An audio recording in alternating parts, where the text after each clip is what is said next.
Hello everyone, here's how to easily beat True Soul Nere in Honor mode of Baldur's Gate 3. I'd recommend putting a caster up here so they can spell cast and not get hit by the enemies. Now the thing is, we gotta watch out for the lava, so after you make your attacks on the enemy, move to the opposite side of them so that you're not going to get hit and knocked out. I'd also recommend setting up darkness. I have Shadow Magic Sorcerer, Shadow Heart there, and then also take out the Scrying Eye with thunder damage, so the pushback off Thunder Wave there is really nice. I also have a Warlock to set up Hunger of Hadar for good overall crowd control and damage.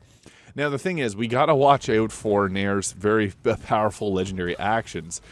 So taking out any of the enemies until he comes out of the cave there can be an ideal way to go about it. He'll use the coercion there to control one of your characters, so unfortunately Karlach got hit with that, and it was not really that great. His legendary action is the Psionic Visage there, which you're going to see is really going to screw us over, because it makes him immune to all physical damage, and when he gets attacked, he does a pushback of 3 meters on anyone that attacks. So you can see here, I go to blast him with that. He puts on the Psionic Visage there.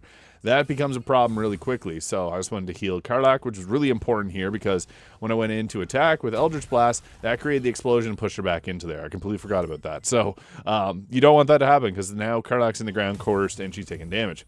I was lucky to land the hold person there from Gale, and this is extremely useful because if you have hold person hit on Nere there, you can then just keep critically hitting him, and that's going to be extremely useful. So that is how we were able to take him out, because the critical hits ensure that your attacks do land and they deal additional damage. So you can see here, it does a number on him. So this would be the thing that I highly recommend doing, is getting that hold person off, because it just makes his part of the fight a whole lot easier. And then taking out the rest of the characters. So I'd recommend hiding out into the darkness there. It's just going to give you a nice safety bubble, because they can't really do much about it whenever you're hiding out in there.